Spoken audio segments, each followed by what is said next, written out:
It's past 9 p.m. on July 27, 1971. A 7-year-old girl is alone in a house in northwest Washington, D.C. Her family is outside, walking the streets, knocking on doors, calling her name into the dark. Her older sister went to the store 2 hours ago and never came back. Then the phone rings. She picks it up, and her sister is on the other end, crying.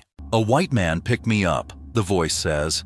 "I'm heading home in a cab. I think I'm in Virginia." Then, "Bye," and the line goes dead. 10-year-old Brenda Crockett was already gone. A few minutes later, the phone rang again. This time, the stepfather answered. Brenda's voice again. Same words, almost exactly. She was in a house alone with a white man. The stepfather asked to speak to him. Heavy footsteps moved across the floor in the background. "I'll see you," Brenda said. And then nothing. Investigators would later conclude that every word out of Brenda's mouth had been fed to her by the man holding her. The white man, Virginia, the cab, all of it, lies, designed to send police as far in the wrong direction as possible. He used a 10-year-old girl's voice as a tool, as a weapon against her own family. The next morning, her body was found on U.S. Route 50, strangled, shoes missing, a scarf knotted tightly around her neck. And the man who made her make those calls was still out there. He had done this before, and he would do it again. The City, Washington, D.C., 1971. To understand how this happened, how a killer could hunt the same neighborhoods for 17 straight months without being caught, you have to understand what Washington, D.C. was in 1971. A few miles from the U.S. Capitol, the Vietnam War protests were reaching their peak. Thousands of demonstrators poured into the city every week. Law enforcement commanders later confirmed it. All hands on deck, every available officer redirected toward the monuments, the embassies, the corridors of power, which left the other Washington, the working-class black neighborhoods of Southeast and Northeast, exposed. These weren't communities that trusted police to begin with. The Metropolitan Police Department at that time was almost entirely white, patrolling neighborhoods where residents had spent years watching law enforcement look the other way. The relationship between those communities and law enforcement wasn't strained, it was broken. That broken trust is part of why he was never caught, but that comes later. First, the girls. Carol Spinks was 13 years old and reliable. That's the word her family used. Reliable. If you sent Carol somewhere, she came back. On the evening of April 25, 1971, her older sister sent her to the 7-Eleven half a mile away to pick up groceries. A normal errand, a 5-minute walk in a neighborhood she had known her whole life. Carol never came home. For 6 days, her family and neighbors searched. 6 days of nothing. On May 2, 1971, her body was found on a grassy embankment alongside Interstate 295, behind St. Elizabeth's Hospital, in the shadow of a freeway overpass. She had been sexually assaulted and strangled. She was still dressed, but her shoes were gone. Her shoes were gone. Investigators noted it, filed it, and moved on. Nobody could have known yet that the missing shoes would become the signature that connected 6 murders across 17 months. On July 8, 1971, 10 weeks after Carol Spink's body was found, 16-year-old Darlenia Johnson left her home in Congress Heights to go to her summer job at the Oxon Hill Recreation Center. She never arrived. A witness came forward saying they had seen Darlenia get into an old black car driven by a black male shortly after she went missing. The lead was investigated. It went nowhere. 11 days later, her body was located, just 15 feet from where Carol Spinks had been found. 15 feet. But here is the detail that should have ended careers and never did. Police had been called to that exact location nearly a week earlier by an anonymous tipster who gave them information that only the killer could have known. They did not respond in time. By the time they arrived, Darlenia Johnson's body had been decomposing in the summer heat for so long that investigators could no longer determine the cause of death or whether she had been sexually assaulted. Her shoes were missing. 2 girls, same patch of earth, same killer. And the city still hadn't connected them publicly. What nobody in those neighborhoods knew, what parents and sisters and grandmothers had no way of knowing, was that something was hunting their daughters. And the people whose job it was to stop it were looking the other way. You already know what happened to Brenda, but sit with that for a moment. She was 10 years old. She called home twice. She told her family she was with a white man in Virginia. Her stepfather heard heavy footsteps. She said, "I'll see you," and she hung up. The next morning, July 28, 1971, a hitchhiker found her body on U.S. Route 50, raped, strangled, a scarf knotted around her neck. No shoes, she was 10 years old. And the man who did this to her had been careful enough to stage a misdirection, patient enough to make her call twice, and cold enough to listen to her say goodbye to her family before he killed her. This was not a man acting on impulse. This was a man who had done this before and knew exactly how to do it again. On October 1, 1971, 12-year-old Nenemoshia Yates left a Safeway store in Northeast D.C. and started walking home. She was abducted, raped, and strangled. Her body was found within 3 hours of her disappearance, dumped just off the shoulder of Pennsylvania Avenue in Prince George's County. Her shoes were missing. Unidentified green fibers were found on her clothing, fibers that matched nothing in evidence and pointed to no one. A witness reported seeing Nenemoshia getting into a blue Volkswagen. Police followed that lead until it dissolved into nothing. 4 girls in 6 months. The newspapers finally gave him a name, the Freeway Phantom. He read it and he remembered it.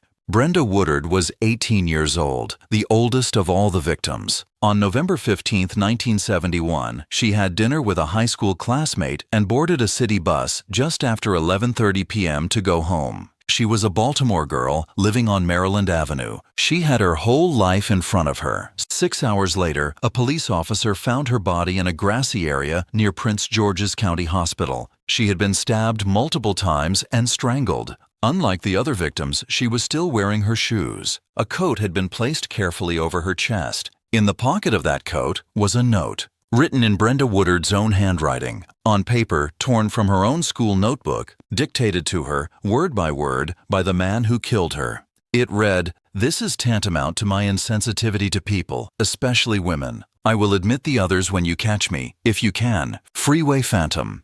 He had taken the name the newspapers gave him, claimed it, and signed it. Investigators studied the handwriting carefully. There were no signs of panic, no shaking letters, no signs of a pen held by a trembling hand, which led to a theory that kept detectives awake at night, that Brenda Woodard may have known her killer, that she sat still enough, calmly enough, to write those words without anyone being able to tell something was wrong. But the detail that would matter most, the detail that would surface again 7 years later, was a single word: tantamount.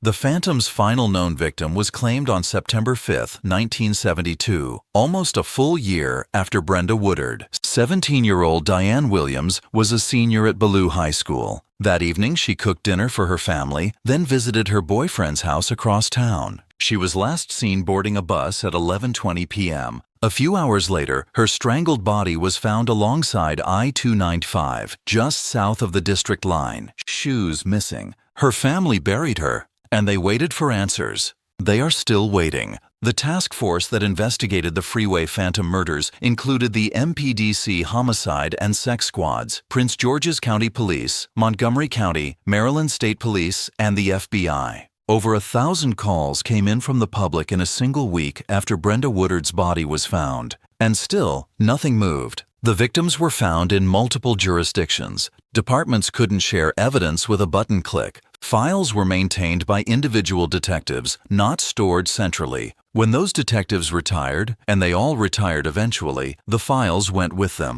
Entire sections of the Freeway Phantom case records no longer exist. Some were discarded. Some were simply lost. But the deeper failure wasn't paperwork. Investigators later admitted that assumptions were made about the victims, assumptions shaped by race and class, that slowed the response from the very beginning. These were black girls from working-class neighborhoods. In 1971, in a city where the police force was almost entirely white, that meant they did not receive the same urgency that other victims received. One journalist who covered the case decades later put it plainly: if anyone had told those communities that a predator was targeting their daughters, some of those girls might still be alive. Nobody told them. Among the most promising leads was a gang known as the Green Vega Rapists, responsible for hundreds of abductions and rapes across D.C. and surrounding Maryland. Their methods overlapped with the Phantoms. Their territory overlapped. Their timeline overlapped. Detectives interviewed gang members at Lorton Prison.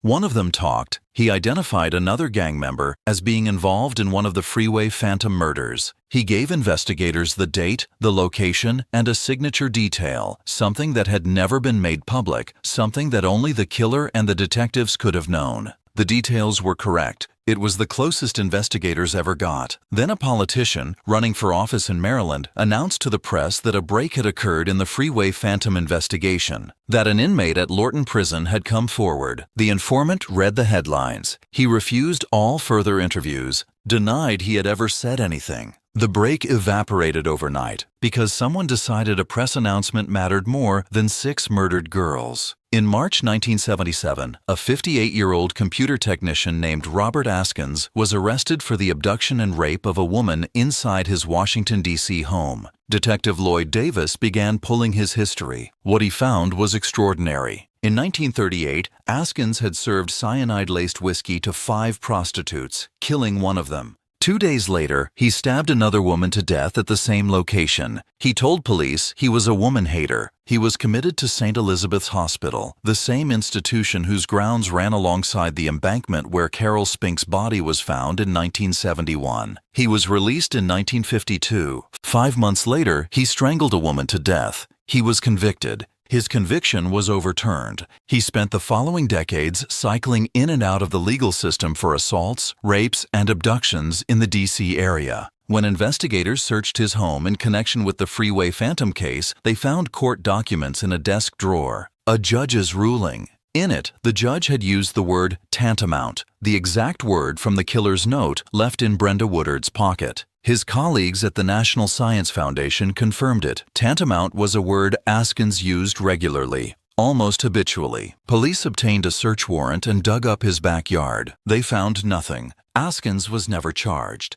He denied any involvement in the Freeway Phantom murders until the day he died, April 30, 2010, in a federal correctional institution in Cumberland, Maryland. He was 91 years old. He never gave an inch, and whatever he knew, he took it into the ground. As of today, a $300,000 reward remains open, $150,000 from the Metropolitan Police Department, matched dollar for dollar by iHeartRadio and Tenderfoot TV, for any information that leads to the identification of the Freeway Phantom.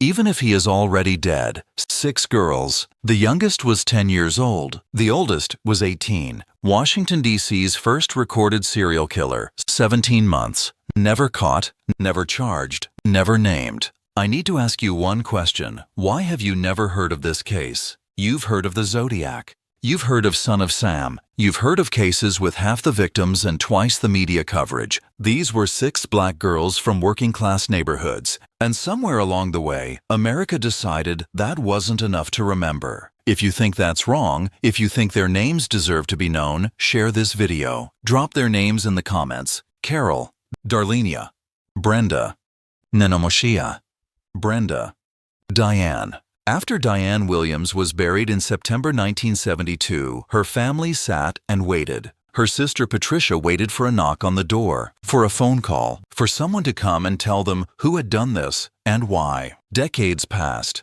Patricia eventually gave an interview about her sister's case. She said there is one thing she still cannot explain, one thing that has stayed with her across 50 years of silence. On the night Diane disappeared, the family kept the phone close, waiting for her to call, waiting the way families wait when they don't yet know that waiting is all that's left. She said she still thinks about that sometimes, the phone that didn't ring and the one that did, on a different night in a different house, when a 7-year-old girl picked up and heard her sister's voice for the last time. "I'll see you." Nobody ever answered for that.